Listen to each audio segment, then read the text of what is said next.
जय हिंद दोस्तों, स्वागत है आपका हमारे YouTube channel LN geography UGC NET JRF में। फ्रेंड्स, हम लोग पढ़ रहे हैं क्लाइमेटोलॉजी और क्लाइमेटोलॉजी में लास्ट क्लास में हमने डिस्कशन किया था एंटी साइक्लोन के बारे में। उसी क्रम में आज हम लोग आगे बढ़ते हैं और जो आपके क्लाइमेटोलॉजी का सबसे फेवरेट टॉपिक है, हमारा भी यूजीसी का भी, तो आज उसी टॉपिक को हम लोग डिस्कस करने वाले हैं। इस टॉपिक से हर साल कोई ऐसा साल नहीं है कि जिस साल इस टॉपिक से क्वेश्चन नहीं आता हो। तो ये टॉपिक कितना इंपॉर्टेंट है आप लोग इससे अंदाजा लगा सकते हैं। ठीक है, आज हम लोग बात करने वाले हैं क्लाइमेटिक क्लासिफिकेशन की। किसकी बात करेंगे? क्लाइमेटिक क्लासिफिकेशन की, जिसमें जो पहला क्लासिफिकेशन है वो है हमारे पोपेन महोदय का। ठीक है, तो आज हम लोग बात करने वाले हैं पोपेन महोदय के जलवायु वर्गीकरण का, कि इन्होंने विश्व में जलवायु का वर्गीकरण कैसे किया, कितने भागों में उसे बांटा, कौन कौन से आधार लिए, इन सब बातों को आज हम अच्छे से डिस्कस करने वाले हैं। इनके डिस्कस करने से पहले हम लोग जान लेते हैं कि क्लाइमेट क्या होता है। ठीक है, जो है क्लाइमेट क्या होता है। ठीक है, तो जलवायु क्या होता है? जलवायु किसी विस्तृत क्षेत्र में, पहला शब्द क्या लिया गया? विस्तृत क्षेत्र में। ठीक है, दीर्घकाल में क्या लिया गया? दूसरा शब्द दीर्घकाल में। जो किसी विस्तृत क्षेत्र में दीर्घकाल में क्या है कि जो क्लाइमेट क्या हो गया कि क्या है? विस्तृत एरिया है। ठीक है, और विस्तृत एरिया में दीर्घकाल में जो यहाँ की वायुमंडलीय दशाएं हैं, क्या है? यहाँ की वायुमंडलीय दशाएं हैं। उन्हीं वायुमंडलीय दशाओं का क्या होता है? एग्रीगेट होता है, जो है क्या होता है? योग होता है। ठीक है, यानी किसी विस्तृत क्षेत्र में दीर्घकाल में जो यहाँ की वायुमंडलीय दशाएं हैं, वायुमंडलीय दशाएं का, यहाँ का टेम्परेचर कितना है, यहाँ पे प्रेसिपिटेशन कितना हो रहा है, यहाँ का प्रेशर कितना है, यही सब क्या है? वायुमंडलीय दशाएं हैं। इसमें यहाँ पर पवन का वेग कितना है। ठीक है, तो इसी चारों पांचों पॉइंट को क्या बोलते हैं? वायुमंडलीय दशाएं बोलते हैं। यानी किसी विस्तृत क्षेत्र में दीर्घकाल में वायुमंडलीय दशाएं जो होती हैं, इन्हीं दशाओं का योग क्या होता है? क्लाइमेट होता है, जलवायु होता है। और ये विस्तृत जो जो ये आपको बोला जाता है दीर्घकाल, ये दीर्घकाल कितने वर्षों का होता है? 30 वर्षों का होता है। और इसी 30 वर्षों का क्या होता है? एवरेज होता है। किसका एवरेज? इसी वायुमंडलीय दशाओं का। अगर किसी भी स्थान पर आप चले और लगभग 30 साल तक अध्ययन किया कि यहाँ पे टेम्परेचर 30 साल तक कितना रहा है, आपने पर डे देखा, महीने भर में देखा, प्रेशर कितना है, वर्षा कितनी हो रही है, तो एक आप बता सकते हैं कि वहां की जलवायु क्या होती है, कैसे है या कैसे भविष्य में हो सकती है। तो जलवायु आप जान गए होंगे कि क्या होता है कि किसी विस्तृत क्षेत्र में दीर्घकाल में जो वायुमंडलीय दशाओं का क्या होता है? योग होता है, उसी को क्लाइमेट बोलते हैं। ये कम से कम जो एवरेज होता है वो 30 सालों का लिया जाता है। अब हम बात करते हैं कोपेन के क्लासिफिकेशन की, किसके? क्लाइमेट की, जलवायु के क्या किसकी बात करेंगे? वर्गीकरण की बात करेंगे। तो कोपेन महोदय ने क्या किया? कि विश्व के जलवायु का वर्गीकरण प्रस्तुत किया। और जो ये जलवायु के वर्गीकरण का इनका आधार क्या था? वो आधार था फ्रेंच साइकोलॉजिस्ट कैंडोल के द्वारा वर्ल्ड वेजिटेशन मैप का, जिसको इन्होंने कैंडोल ने कब बनाया था? 1874 में बनाया था। यानी 1900 में कोपेन ने क्या किया? जो है पूरे विश्व के जलवायु का वर्गीकरण प्रस्तुत। आधार क्या लिया था? उसका कैंडोल। तो कैंडोल ने 1874 में क्या किया था कि वेजिटेशन मैप तैयार किया था कि पूरे विश्व में कहां कहां पाई जाती है। और इसी वेजिटेशन मैप को क्या किया कि इस जो है कोपेन महोदय ने अपने क्लासिफिकेशन का, क्लाइमेटिक क्लासिफिकेशन का क्या माना? आधार बनाया। और इसी आधार पे पूरे विश्व की जलवायु का क्या किया? वर्गीकरण किया। कि सन में 1900 ईस्वी में इन्होंने ऐसा काम किया। ठीक है, और 1900 में जब इन्होंने ऐसा काम किया तो जो इनका काम है ये कैसा हुआ? Empirical method. क्या हुआ? Empirical method. इंपीरिकल मेथड कैसा मेथड होता है? मेथड में क्या होता है कि प्रभाव पहले हम देखते हैं, कारण बाद में जानते हैं। ठीक है, कारण हम बाद में जानते हैं। यानी इन्होंने क्या देखा कि इन्होंने इनके द्वारा बनाए गए वनस्पति वितरण को देखा। तो वनस्पतियां क्या प्रभाव है? किसका प्रभाव है? जलवायु का प्रभाव है। जैसे जलवायु होगी वैसे वनस्पति होगी। तो प्रभाव है। कोपेन ने यह बताया कि जैसे जैसे वनस्पतियां हैं उसी प्रकार क्या क्या होगा? क्लाइमेट होगा। तो कारण इन्होंने बाद में बताया, प्रभाव पहले बता दिया। ठीक है, तो जो प्रभाव पहले बता दिया, मेथड क्या हुआ, इनका मेथड हुआ इंपीरिकल मेथड हुआ। इन्होंने अनुभव के आधार पर बता दिया कि अगर वनस्पतियां आपको कहीं के पता है तो आप अपने आसानी से बता सकते हैं कि वहां की क्लाइमेटिक कंडीशन कैसी होनी चाहिए, कैसी होंगी। इसलिए इनकी विधि को क्या बोला जाता है, आनुभविक विधि। इन्होंने अनुभव के आधार पर बताया, क्योंकि इनको पहले से पता था, प्रभाव पहले पता था, कारण तो इन्होंने बाद में बताया, प्रभाव तो इनको इन्हीं पता चल गया था। ठीक है, आगे बढ़ते हैं थोड़ा सा। इन्होंने क्या किया कि 1900 के बाद 1918 का जलवायु वर्गीकरण प्रस्तुत किया था। उसमें क्या किया, संशोधन आधार को एक और आधार, annual average temperature and precipitation, यानी इन्होंने क्या जोड़ा इसमें, औसत वार्षिक तापमान और औसत वार्षिक वर्षा। और इस दोनों आधार के, इन दोनों आधार इन्होंने पूरे विश्व का क्लासिफिकेशन किया, इसका क्लाइमेट का। बात यहीं तक नहीं रुकी, बात आगे बढ़ी और अगेन इन्होंने मॉडिफाई किया। 1931 में अपने जलवायु के वर्गीकरण में जो पहले किया था उसमें संशोधन किया, 1936 में संशोधन किया, बाद में फाइनली 1953 जलवायु का वर्गीकरण प्रस्तुत किया। और जब इन्होंने वर्गीकरण प्रस्तुत अपना नाम लिखा कोपेन दीगर कोई, और इसी नाम से इन्होंने क्या किया कि पूरे विश्व का क्या किया, जलवायु का वर्गीकरण किया। कब, फाइनली 1953 में शुरुआत की थी, 1900 में। ठीक है, कब की थी, 1900 में। आधार क्या लिया, कब कौन सा आधार लिया, ये सारी डिटेल आपके सामने है। ठीक है, ये कहाँ के थे, ये एक जर्मन साइंटिस्ट थे, कौन से, कोपन महोदय। ठीक है, इतनी बात हो गई। ठीक है, यानी इन्होंने क्या किया कि वेजिटेशन मैप को आधार बनाया और उसी आधार पे पूरे विश्व के क्लासिफिकेशन किया। बाद में उस आधार में दो आधार इसमें क्या किया, इंक्लूड किया। ठीक है, अब आइए देखते हैं कि ये जो आपके जो फाइकोलॉजिस्ट है आपके, ठीक है, उन्होंने पूरे जो वनस्पतियों का वर्गीकरण प्रस्तुत किया था, जिसको हमारे कोपेन महोदय ने एक क्या किया, आधार बनाया। तो वो कौन कौन, कैंडोल महोदय ने पूरे विश्व में, जो विश्व के वनस्पतियों के बांटने के लिए 5 मंडल बताए थे। पहला क्या था, मेगा थर्मल जोन।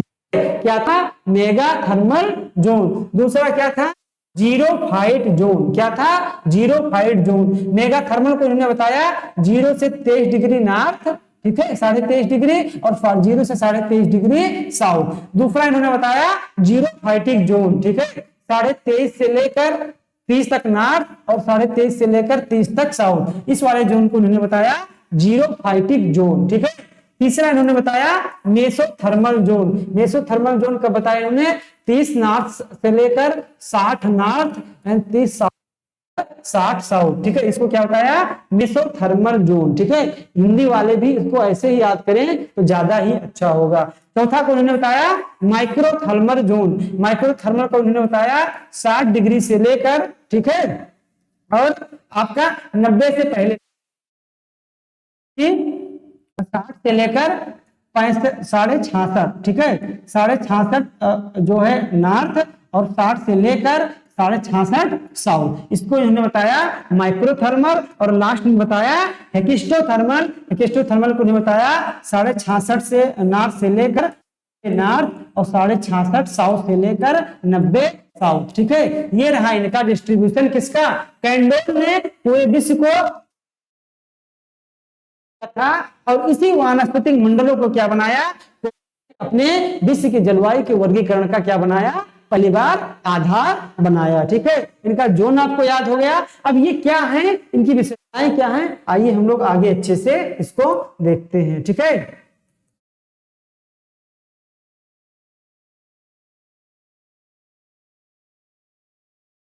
क्लासिफिकेशन, ठीक है, जो इन्होंने बेस लिया वो 5 मंडल, उसको क्या किया, 5 वेजिटेशन जोन्स ही डिवाइड द इनटू 5 प्रिंसिपल, ठीक है, types and designated them by capital letter. यानी जो उन्होंने 5 वनस्पतिक मंडलों को बांटा था, उसको इन्होंने क्या किया, कोपेन महोदय ने एक जो है कैपिटल लेटर से उसको डिनोट किया, और जो उनका पहला मंडल था मेगा थर्मल, मेगा थर्मल के इन्होंने क्या किया, ए दिया, ए नाम दे दिया। मेगा थर्मल के बाद क्या था, जीरोफाइट को उन्होंने बी नाम दिया, और जीरोफाइट के बाद क्या था, मेसोफाइट था, ठीक है, क्या था, मेसोफाइट, इसको इन्होंने सी दिया, ठीक है, क्या दिया इन्होंने, सी दिया, और उसके बाद मेगा थर्मल, जीरोफाइट, मेसोफाइट, ठीक है, और क्या था आपका, आपका इसमें इसके आगे था माइक्रोथर्मल, ठीक है, माइक्रोथर्मल के बाद क्या था, हेकेसोथर्मल, ठीक है, इसको सी दिया, डी, और इसको दिया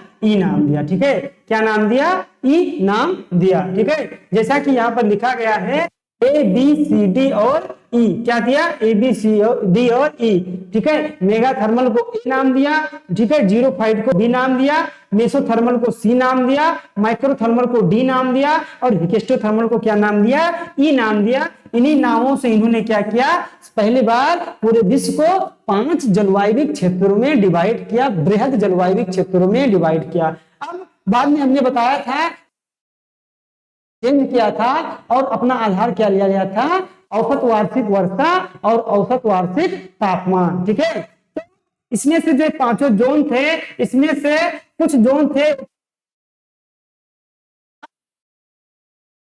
एक जोन ऐसा था वो किसके आधार पे, वर्षा के आधार पे बांटा गया था। जो तापमान के आधार पे इन्होंने पूरे 4 भागों में बांटा था, ए सी डी ई, ठीक है, यानी थर्मल, मेसोथर्मल, माइक्रोथर्मल था, तापमान था, लेकिन जो ये आपका जीरोफाइट था, ये बांटने के आधार क्या था, प्रिसिपिटेशन था, वर्षण था। इस पॉइंट आपको क्या करना है, अच्छे से नोट कर लेना है। अब आइए थोड़ा सा इसमें हम लोग क्या करते हैं, आगे देखने का प्रयास करते हैं, ठीक है।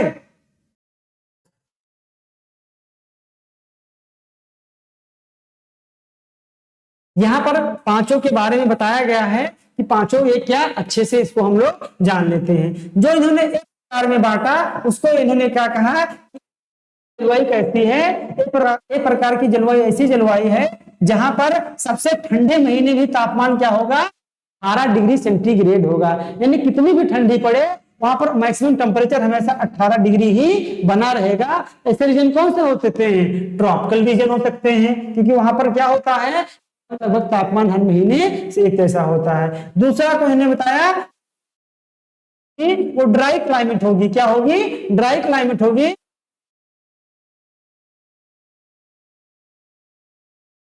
नहीं होगा, और इसीलिए बी को इन्होंने क्या बताया था, इसको किसके आधार पर बांटा था, वर्षा के आधार पर, कि यहाँ पर क्या हो रहा है, इवेपोरेशन ज्यादा हो रहा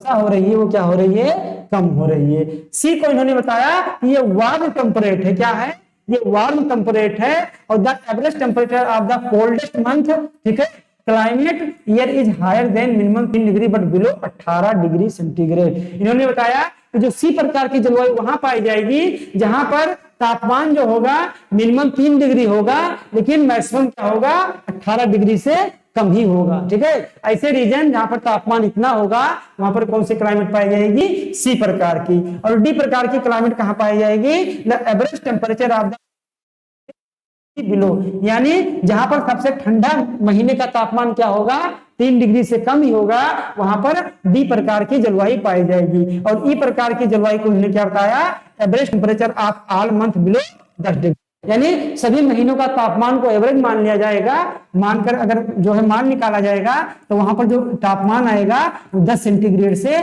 कम ही आएगा, यानी बहुत ही यहाँ पर क्या होगी, ठंडी होगी। हम और देख लेते हैं, वैसे इनमें इंक्लूड नहीं किया था क्योंकि इसको उन्होंने अलग से बताया था। इन्होंने बताया कि जो अगर हाई लैंड होगा, कहीं पर पर्वत होगा, तो वहां पर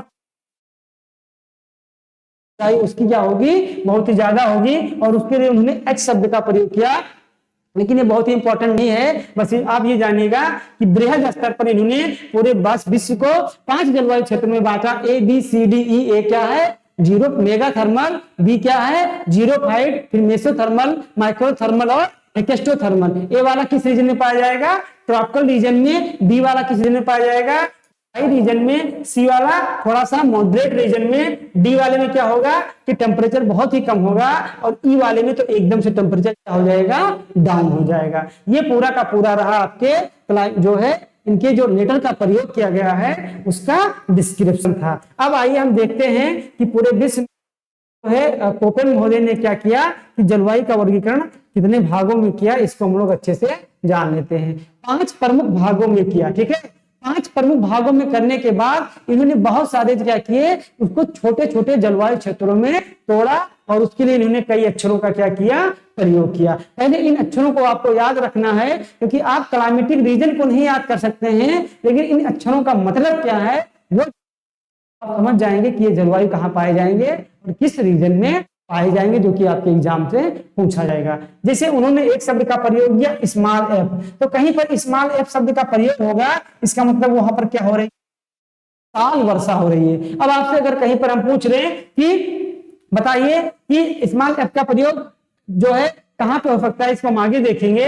लेकिन स्मॉल एफ का मतलब क्या हुआ, यहाँ पर पूरे साल वर्षा होती है। तो पूरे साल वर्षा कहां पे होती है, 2 ही 3 क्षेत्रों में होती है, एक इक्वेटोरियल रीजन में, एक पश्चिमी यूरोपीय क्षेत्र में, और एक थोड़ा सा चाइना वाले रीजन में। अगर कहीं पर एम लगा हुआ है तो इसका मतलब क्या है कि ये मानसून क्लाइमेट है। क्या है, मानसून क्लाइमेट है। अगर कहीं पर स्मॉल डब्ल्यू है तो यहाँ पर क्या है, विंटर ड्राई है। क्या है, विंटर ड्राई है, यानी विंटर में क्या होगी, वर्षा नहीं होगी, केवल ग्रीष्म ऋतु में वर्षा होगी। अगर कहीं स्मॉल एस है तो यहाँ पर समर ड्राई है, यानी यहाँ पर क्या है कि जो ग्रीष्म ऋतु है और ठंडियों में यहाँ पर क्या होगी, वर्षा होगी। इसका मतलब यही है।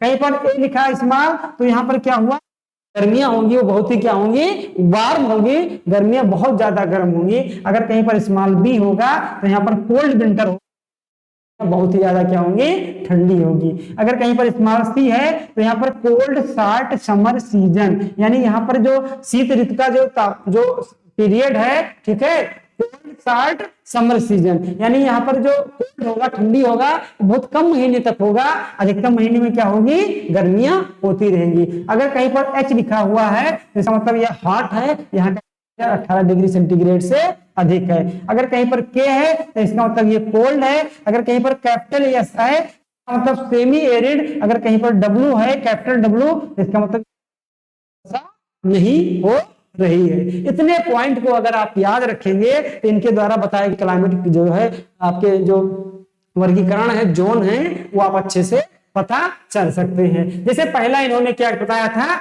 ए वाला, ठीक है, ए वाले को क्या बताया था इन्होंने, क्लाइमेट यानी ट्रॉपिकल रीजन में ये पाए जाएंगे। अब इन्होंने क्या किया कि ए के साथ एफ लगा दिया। ट्रॉपिकल यानी हमने बताया था ए का जो रीजन है कितना है, 0 से 23 नॉर्थ, 0 से 23 साउथ, और एफ क्या है, एफ का मतलब पूरे साल वर्षा। तो इसका मतलब ये क्या होगा, पूरे साल वर्षा होगी, यहाँ पर कोई भी शुष्क रीजन नहीं होगा। तो आप बताइए कि एफ कहाँ होगा, जो है इक्वेटोरियल